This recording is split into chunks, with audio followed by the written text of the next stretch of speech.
facts.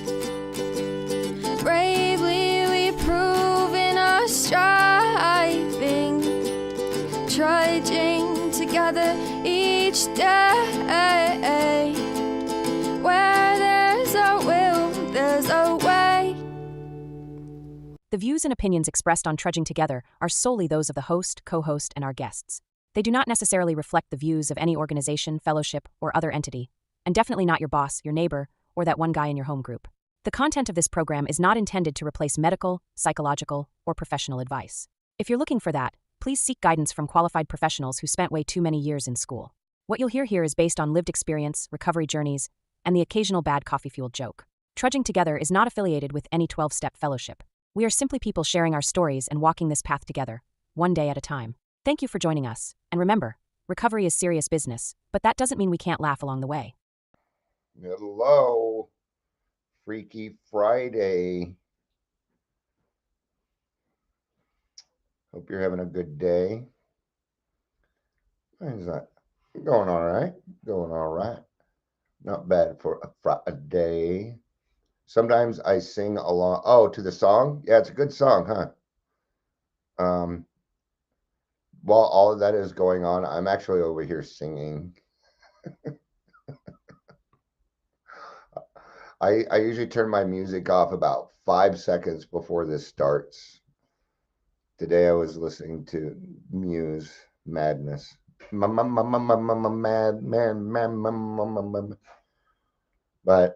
I do singing before I get started. It warms up my voice. That is just part of what I do. She said, my wife says it drives her nuts, which I don't buy. I think she's just trying to fuck with me. Yeah. Only that you turn off the song in the middle of it. Yeah, oh, because she's enjoying this song. But God forbid I go live and help people. She's got her own YouTube.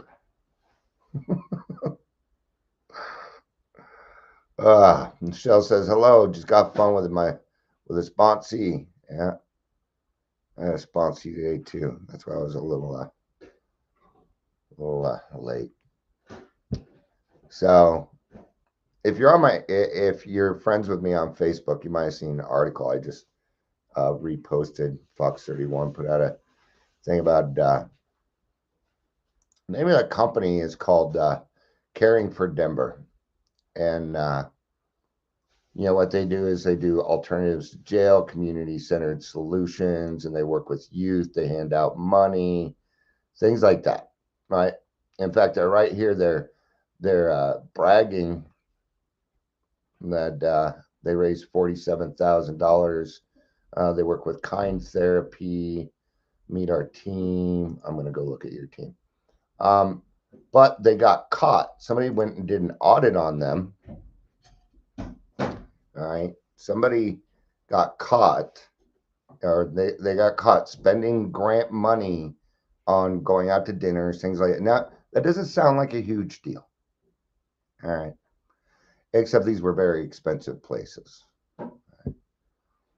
And it was less than 3% of what they bring in, but it's still a lie.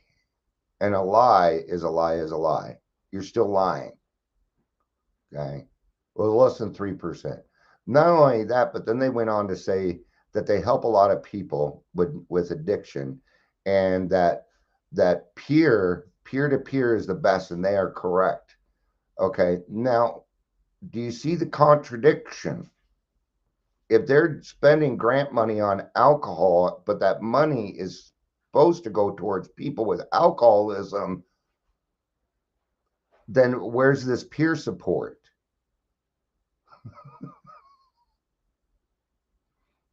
We call this redundant. It is an oxymoron. It is no. All right. So it's starting to come out. Thank God. Thank God. All right. Anyway, enough of that. And there's more to it, of course, but yeah, I don't know that I really want to spend my time doing that. Give me a second. I'll be right back.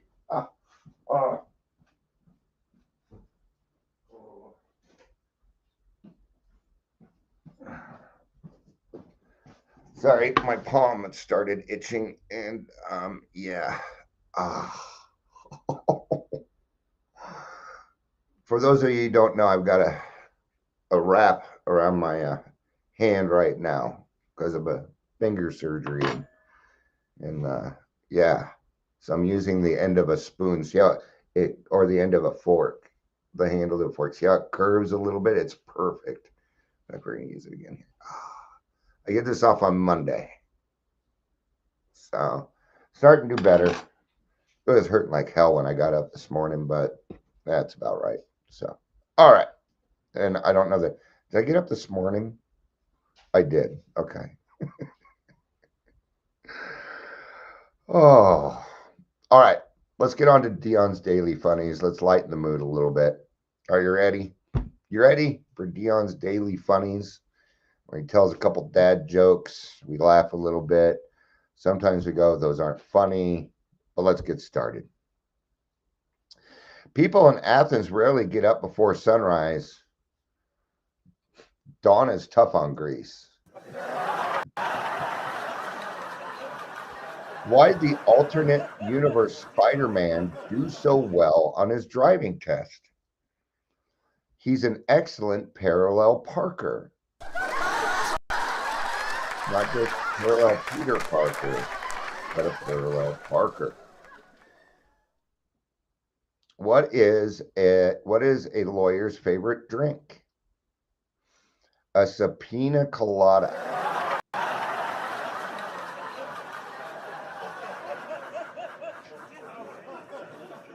What did Yoda say when he saw himself in 4K? HDMI.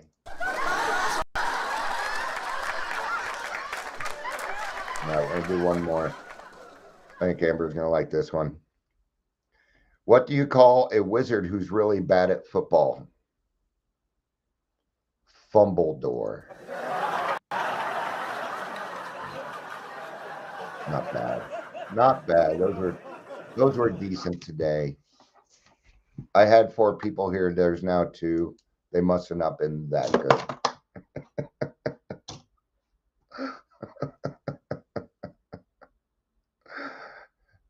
Yep. All right. Welcome to the Daily Trudge. My name is Dion. Why does it feel like I've said this before? Like thousands and thousands and thousands of times. Oh, because I have. Welcome to Daily Trudge. My name is Dion. I'm your host. You can call me the Podfather if you want. We're still trying that out. Why not? If you're here, please say hello, whether watching the live or the rewatch. Michelle says, good Yoda. Thank you, I do.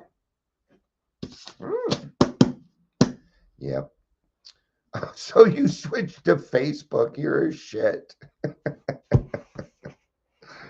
Amber's got too much time on her hands.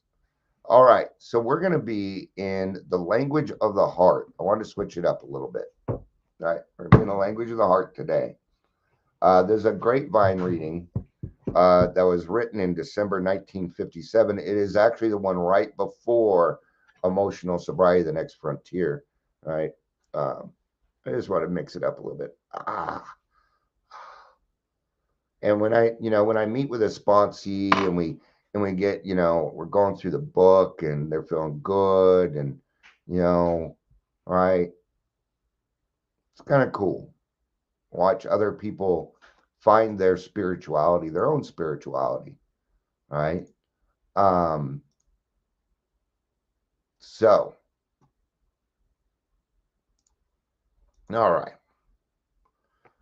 The greatest gift of all. December 1957. The greatest gift that can come to anybody is a spiritual awakening. Without doubt, this would be the certain verdict of every well-recovered alcoholic in AA's entire fellowship. I would agree. I'm a recovered alcoholic. Yeah, and I would agree with that. Now, for me, I tend to go through this spiritual awakening every single day with my daily reprieve. Literally, I wake up It's an awakening. Because all I get is a daily reprieve contingent upon my spiritual maintenance. It's what we get. We all get that. We all get the same thing. What we do with it is what's going to matter. So then, what is this spiritual awakening, this transforming experience? How can we receive it, and what does it do? To begin with, a spiritual awakening is our means of finding sobriety. And to us, AA sobriety means life itself. We know that a spiritual experience is the key to survival from alcoholism, and that for most of us, it is the only key. We must awake or we die. Yeah. I needed this. Okay. Last night we were talking in the meeting, and the topic was when you have an urge to drink, what do you do about it? Since I got sober last time, I haven't had an urge to drink. For me, if I have an urge to drink, it's already over with. Oh, look at that. It's all good. I was just wondering what it was. Yeah. So we do awake and we are sober. Then what? Is sobriety all that we are to expect of a spiritual awakening? Again, the voice of AA speaks up. No, sobriety is only a bare beginning. It is the first gift of the first awakening. Yeah. I once was lost, but now I'm found. All these songs about it. Turn around, doing the right thing. All sorts of things. All right. Now, that obsession is the first spiritual. The obsession being lifted for me was the first spiritual experience in this set. Okay. I've had other spiritual experiences, but I needed to continue them. Because sure, it felt good in the moment, but that would soon fade away. It would be blotted out by worldly clamors and things going on in life, right? So, sobriety is the first gift of the first awakening. All right. Every now and again, you're going to have these epiphanies. You're going to have sudden spiritual thoughts. There might be one time when you have what I call a 2x4 effect, where you come to a realization and you're just a different person. All right. If more gifts are to be received, our awakening has to go on. And if it does go on, we find that bit by bit, we can discard the old life, the one that did not work, for a new life that can and does work under any conditions, whatever. Yes. I live a life where I can maintain my spirituality. The conditions don't matter. Doesn't matter. I don't try and just to determine the size of my problems. Instead, I take that problem and I create an opportunity to demonstrate God's omnipotence. I'm gonna put love, tolerance, patience, kindliness, respect into this. Right? And not just for others, but for myself. Right? Now, I hear a lot of people, I don't hear a lot of people, but every now and again I'll hear, I wish I had a sudden spiritual experience. I don't know. Do you want to be a non-entity for a second, for a day or two? I wouldn't want to be. I don't think I'd want to go through that. So thankfully, right, that we can discard the old life for the one, for a new life, but it's bit by bit, these replacements. Because the thing is, I have a lot of bad habits. I had a lot of bad habits. And what were those things? My character defects, right? So, regardless of worldly success or failure, regardless of pain or joy, regardless of sickness or health, or even death itself, a new life of endless possibilities can be lived if we are willing to continue our awakening, right? In the book, it says it often. Now there is action and more action. We are an action people. If you want your spiritual awakenings, you're going to need to seek. And in order to seek, that requires action. All right. So, soon after he entered AA, a certain newcomer approached me and he said, I'm sober and it's mighty near a miracle. I would have to admit that too. Nothing short of a miracle got rid of the alcohol for me. Because, like I was saying earlier, I could not do it. People say, I hear people say, I went 2 weeks, I went a month, I went a year, a couple of years. Man, I couldn't even do 20 minutes. I have no idea how. You have a lot more willpower when it comes to alcohol than me, because the obsession needed to be lifted before I was able to do anything, and it had to be perfect. And it did happen to me, and I haven't had a drink since. Okay. So when people talk about that slips are not a part of recovery, that relapse isn't a part of recovery, I call bullshit. Because if it wasn't for that, if it wasn't for me doing that and doing it and doing it, and one day the obsession was just lifted, then I wouldn't be here.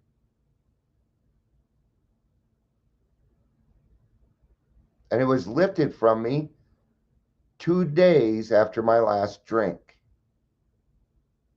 because I finally accepted what was going on. Yeah. All right. So this newcomer says, I'm sober and it's mighty near a miracle. Yeah. I admitted that I was licked, came to a few meetings, began to get honest with myself and my sponsor. Then that awful urge for a drink suddenly left me. There's been no more booze fighting. The desire for alcohol has simply evaporated. I can't yet understand just why or just how. Here in AA, folks are wonderful. They care and they understand. It's a brand new world to me. Yay. I don't know why either. I do not know why or how. I don't need to know. It happened. And that in and of itself is fact. It is fact. But, continued the Mr. Newcomer, oh, did you think this was over? I'm still plumb puzzled. I don't just see how this God business fits into practical living. And when they talk about a new life for an old one, I can't take it all in. I get that. I get it. Yep. Sure enough, I'm sober and that's new. But now that I've gone ex-grog, who can tell me where grog comes from? Ex-grog, what? That you should know the answer to this. If you are a wizard,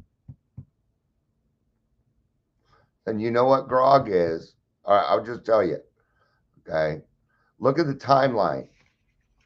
What book was popular in the 30s and 40s?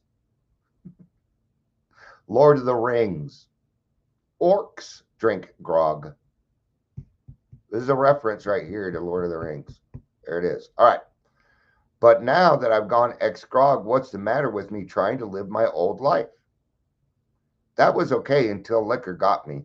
I was going places on my way to making a pile. There we go, making a pile. He's money, but I was going to make a lot of money. I was going to stand at the head of vast enterprises and tell people what to do, right?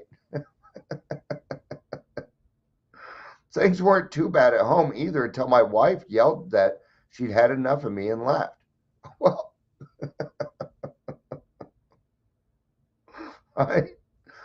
all I need is sobriety, and AA can keep on giving me that. Now I can go about my business. I'm sure I can make a better job of it this time.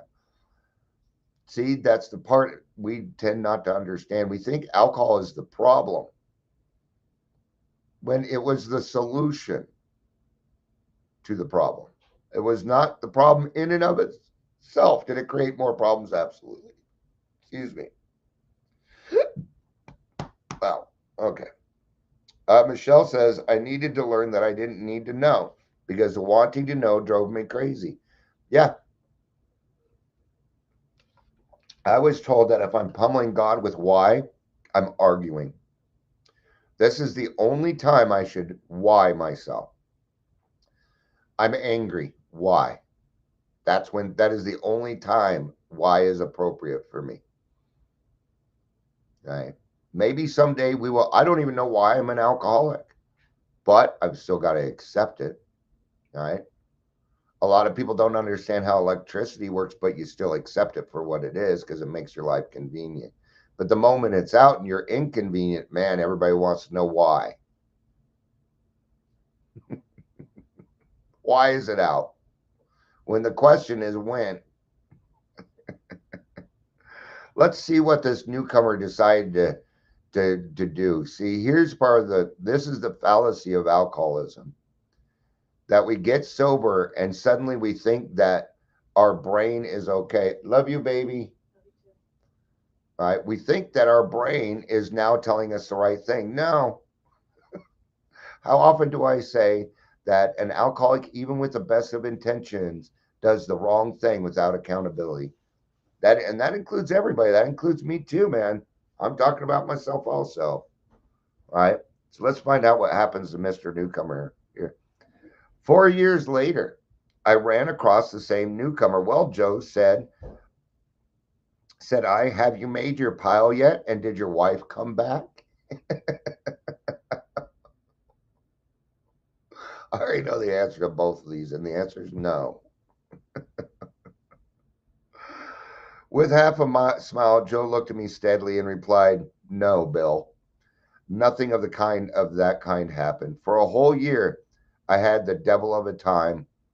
How I stayed sober was more of a miracle than getting sober in the first place. I would agree with that. I had to make that pile and get her back, or else I was going to be miserable. And miserable I certainly was.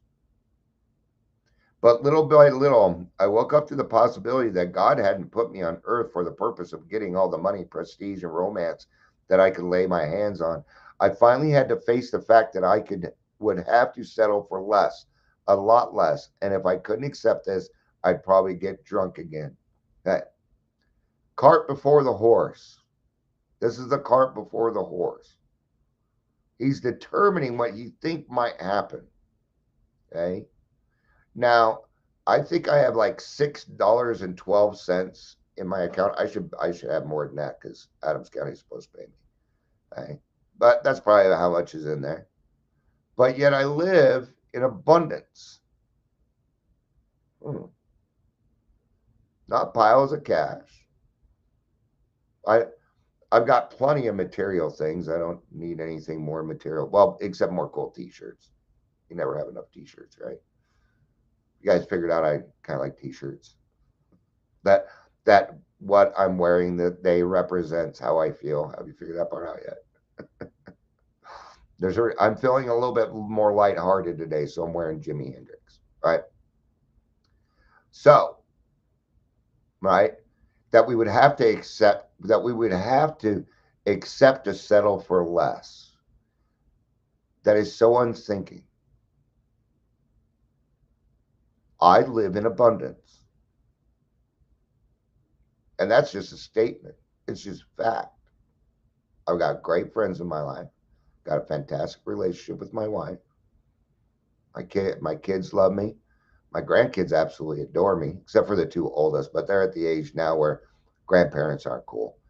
They'll understand in a few more years that grandpa's cooler than them, and they just haven't realized it yet.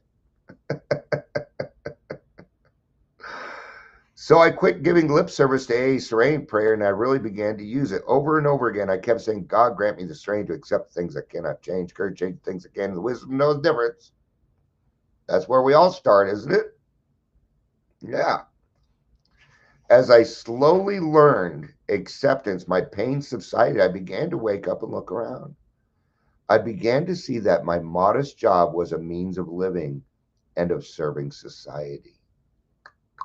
There it is. That's exactly it. He got it. He finally got it. That we practice these principles in all of our affairs. I have I have several sponsees that work high-end jobs, and their employees are coming up to them. You are so different. What are you doing? What are you doing? And these people are following their lead by not drinking. They're not alcoholic. Yes. It's cool stuff. All right. And so at one point they wanted to make a law, and I'll just make it and I'm not putting down the law. I just want to make a point here. Okay. That if you went to the stadium or whatever, a certain percent was put aside for people that were sober, or whatever. And I don't agree with that. Okay. Let's say I sat in the sober section. No, I'm supposed to practice these principles in all my affairs because I want to sit in my comfort, because I want to do this, because I want to do that. What I need to do is sit with everybody else. I went to the Billy Joel concert last year, and we got our seats, right? Now, if there was a sober section and I could have sat there, let's say I sat in the sober section, you know what would have happened? I wouldn't have been able to help the person next to me whose father had a drinking problem. I have no idea what happened, but I sent him to Al-Anon and ACA, and I gave them the information for that. They were grateful. See, I wouldn't have been able to practice the principles without the chance. Yeah. I will visit any sordid spot on the earth to do a 12-step call. I will. I trust that God will keep me safe and them safe. I'm not worried about that. And you don't scare me. I grew up very rough. It doesn't scare me. A slamming door fucks with me. Anyway, all right. Then I looked at AA. What had I done for the fellowship that had saved my life? That's the one thing that I see. People running around. Oh, I went to AA for a year. I'm recovered. Now I'm going to go be this. And they fail to give back. Okay. You might stay sober the rest of your life. You might. Okay. But of the benefits, you will get none.